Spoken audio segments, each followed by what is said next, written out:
What's up, guys? Just making a quick little video today. I want to talk about tap strafing a little bit. I want to dispel some myths as well as give a few tips that people probably haven't heard of. I know there's been a little bit of buzz about some of these recently, but some of the others are just not really known that well, so I just want to get a little bit more info out there. The easiest way to do tap strafing is to go into your settings, put move forwards to W, and then jump with space or with your scroll wheel. And this is going to be the most legal way to do it. However, it is a little bit more difficult to do compared to the way that I do it. And that's going to be the way that I recommend you do it unless you're a competitive player.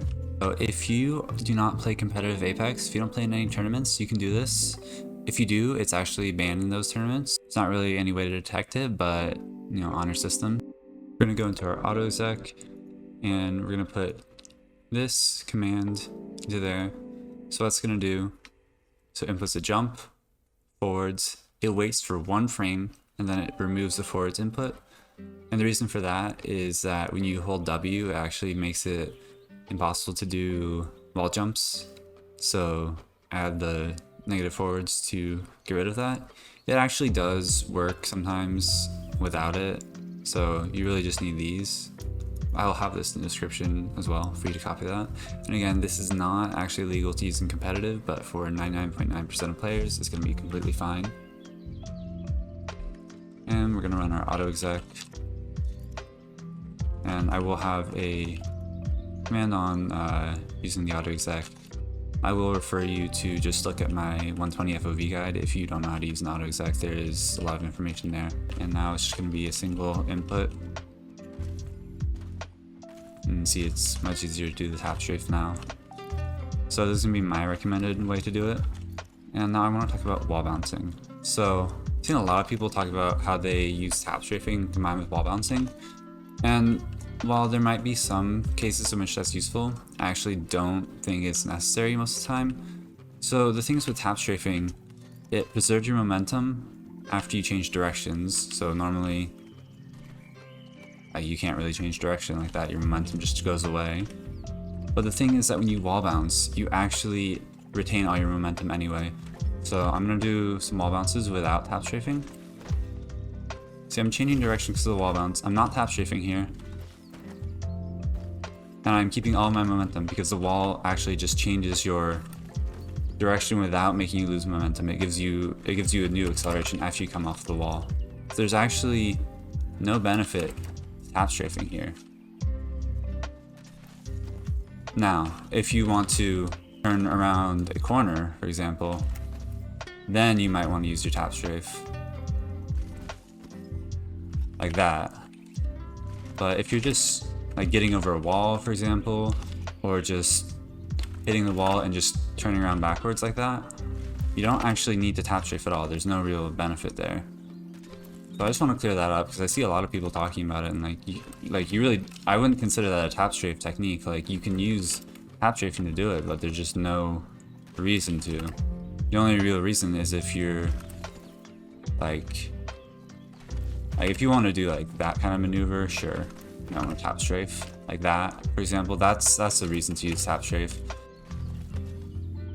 Like that. That's good tap strafe. Like, that's a good reason to use it, but if you're just doing a normal wall bounce, you really don't need it. Like that, you don't need tap strafe to do that. I've seen people saying that you need tap strafe to get over the wall. Like, what? You don't need that.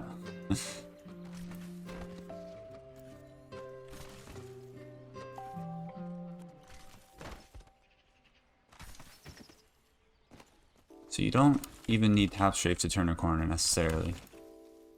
It's really just about the timing, so you have to make sure that you wait just a moment and then hit W again, then you can turn around the corner like that. Now, you can tap strafe, certainly, you can definitely tap strafe to do it, but you don't actually have to. So another thing with tap strafing is that people seem to think that it's absolutely impossible to do it without the macro. The best way to tap strafe is definitely with the macro, but you can do it just by tapping forwards. Like, that's the whole point. That's why it's called Tapstrafe.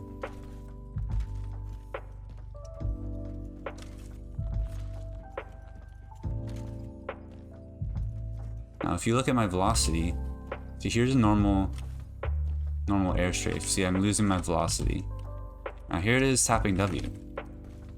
See, that's a tap strafe. I'm tap strafing without using the macro. Like, you don't actually need the macro to do this. The macro definitely makes it more effective, definitely makes it easier, but you don't really need it.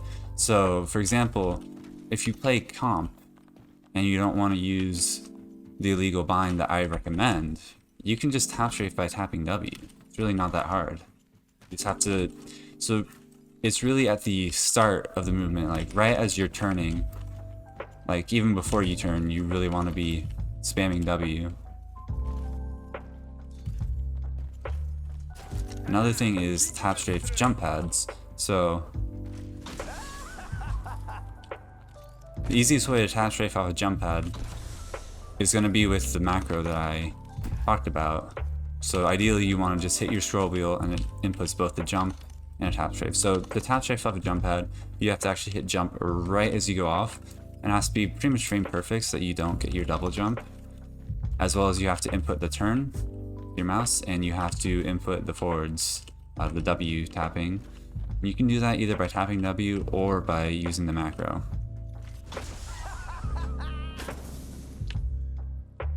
See that? I'm using the macro. I just use the macro right as I hit the jump pad, and I'm able to get tap strafe as well as I keep my double jump. However, you can do almost the exact same thing, just tapping W. Now that was not perfect, but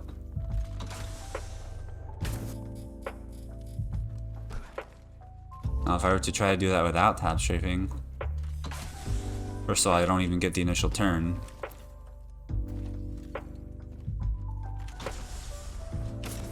And second of all, if I try to do the double jump, it just doesn't turn. So I did a tap strafe there just by pressing W. That's all you have to do.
Those were all tap strafes without the macro, and they were maybe not absolutely perfect in keeping the most momentum.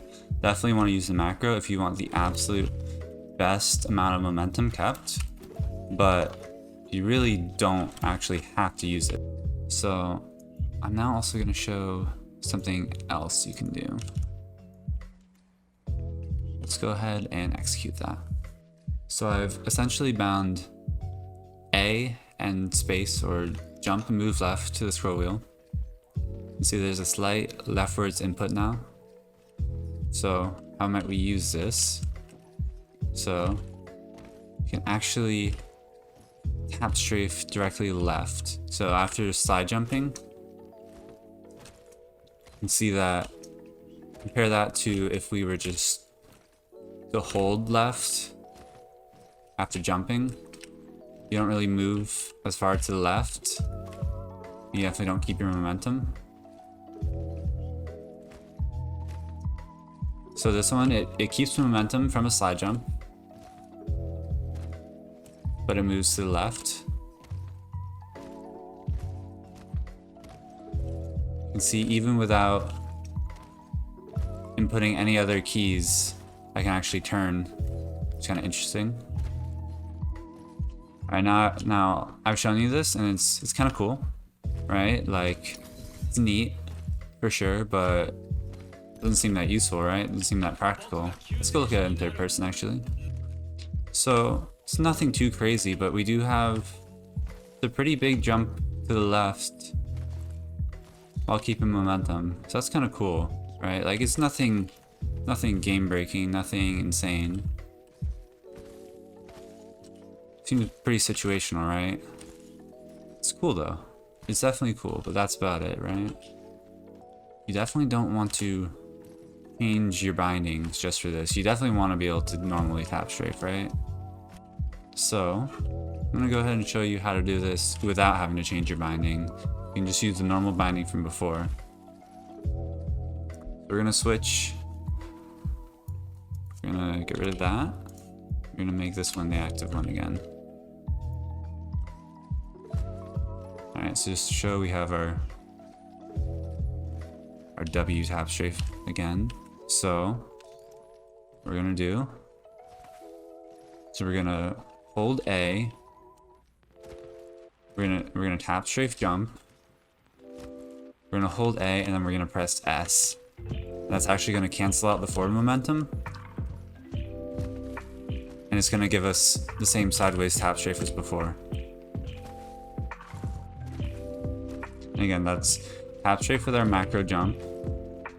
Press A and then press S. And the S is gonna cancel out our W.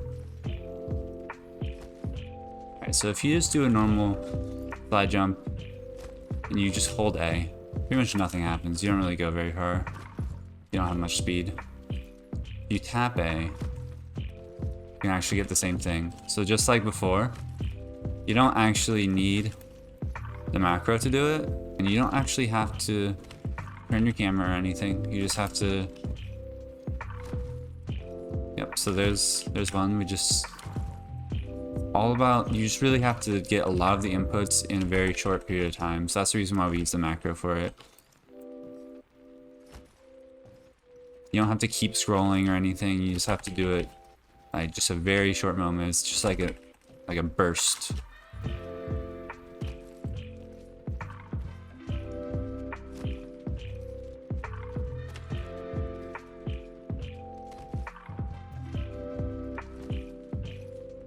Alright, so let's look at doing that with the macro. Because obviously no one really wants to have to tap if you don't have to, so what you're gonna do, side jump, use the scroll up macro, hold A and then press S.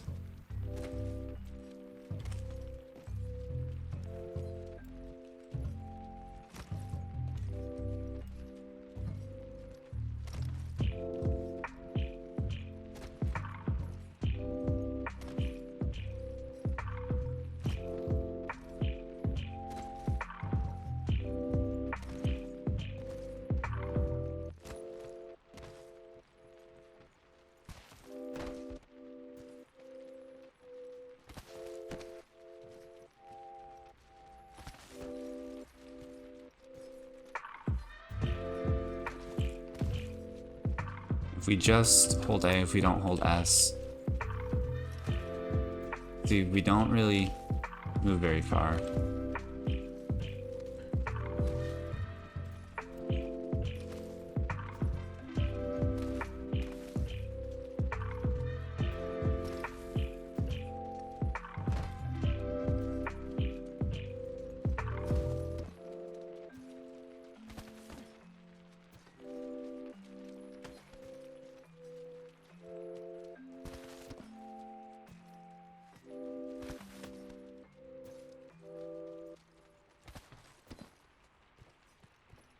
Now, I will say, you can move this far with a normal wall bounce or with a normal tapstrafe. So it's nothing new in terms of the momentum, the speed you can use. However, this one you don't have to turn. That's the big thing.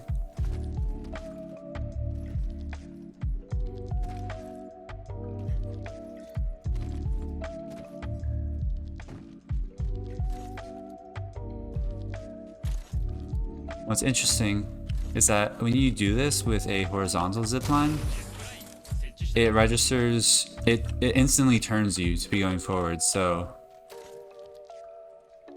you're running towards a horizontal zipline, and you do this tech, it'll instantly send you backwards, really high up. So if someone's chasing you, that could be really good escape, or let's try doing it with that building over there. Let's try getting on top of that, maybe. Right, let's try the left Tapstrafe really quick here. Alright. Look at that. Wow. Alright. So that's a normal super jump. Just barely able to make that. It does feel like off of super jumps, it's not as necessary. Like, it doesn't feel like it gives you that much more momentum compared to normal.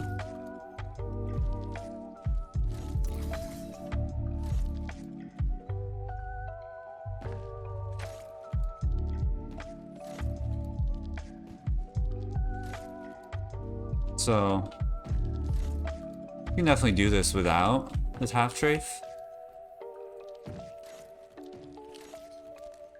but it does seem to make it a bit more consistent, a bit easier. All I'm doing, I'm just holding W.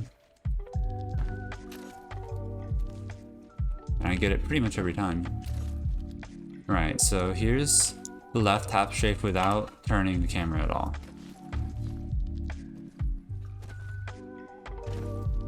Alright, we just jump off. Nothing too crazy. Let's try adding a turn to that.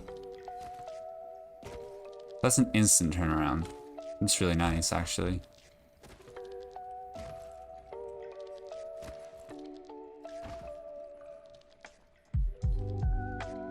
Say there's someone right here and we want to jump while shooting them, you can do that.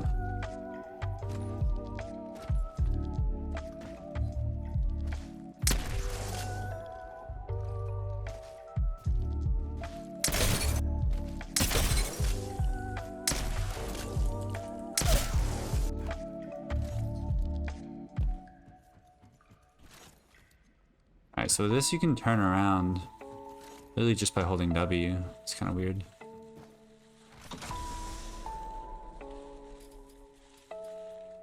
So I think what we can say is that the point of this kind of tab strafing, the ultimate like benefit from studying it isn't to actually use it itself, but rather to understand better the inputs with W tab strafing, how we can manipulate those.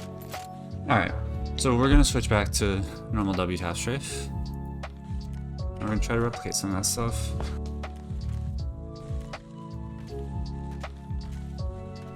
So we can still do the instant turnaround, of course.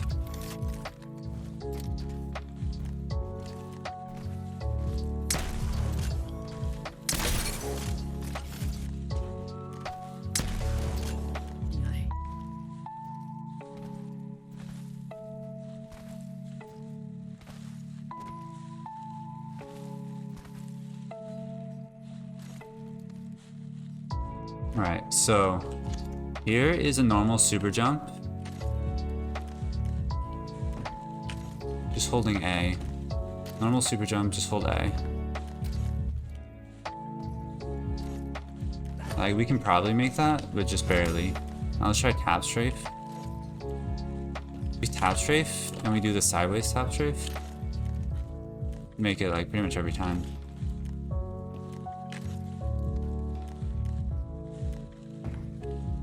Let's see.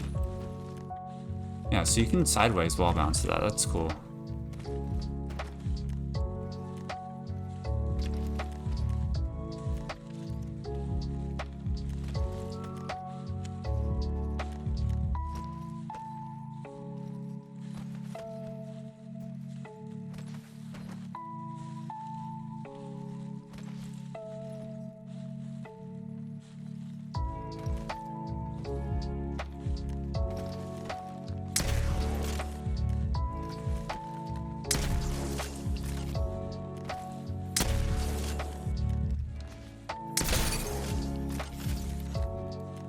A and tab strafe.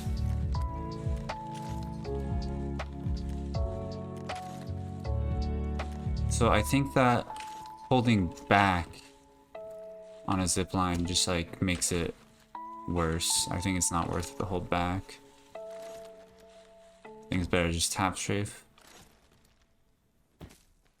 I think in this case,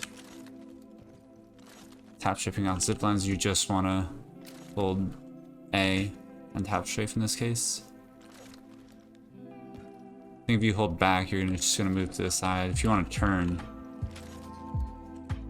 don't hold back.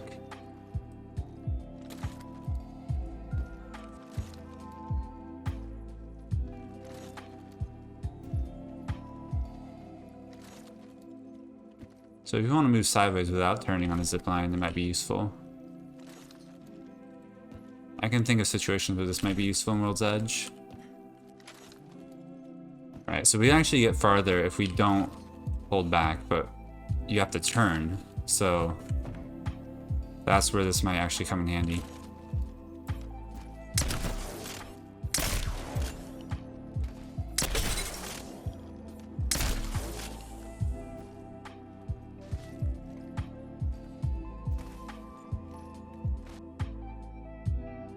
Alright, so I guess what I'll say, just to kind of summarize, is I showed a lot of just kind of clips showing this tech in action without really much narration. So what I'll say is that I think this Sideways Tapstrafe is definitely not worth changing your binds for. It's definitely better to just have the W Tapstrafe, and as long as you're not playing competitive, it's definitely better to have the bind that I'm gonna have in the description. So I think that the use here is that you can get the same momentum that you get with a normal tap strafe, but you don't have to turn, which is really nice. Just by adding that S key input, you don't have to turn. I'm guessing that a lot of people have done this by accident without like realizing it. Like I have definitely done this before, especially when trying to do redirects. So I've definitely played with this around a bit before, but I didn't really understand why it was happening. I didn't really understand what exactly my inputs were doing, and messing around with the Sideways Tapstrafe macro definitely helped me to understand a little bit better. So I think in case of like super jumps on ziplines, for example, for those, if you're just trying to go for mobility, if your goal is just to like reach a certain place, you don't actually need this, I don't think. You can just turn normally because you get a lot of momentum off of those.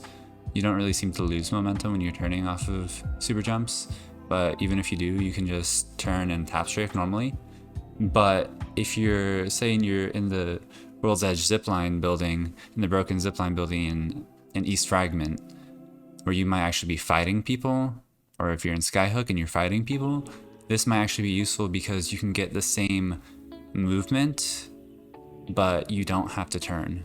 So you can keep your aim, as well as the wall bounce part seems very useful, that you can get a wall bounce with the full speed of a wall bounce, but instead of going backwards or instead of turning at like a softer angle, you can just instantly jump directly to the side from a wall bounce, which could be useful for peeking over cover, as well as I see this as being really useful in bubble fights. I definitely think that as long as you kind of get the inputs down, I definitely think that this will be useful in close range combat, especially with shotguns, where you might be able to dodge someone's shot with this or jump in and out of a bubble without having to turn.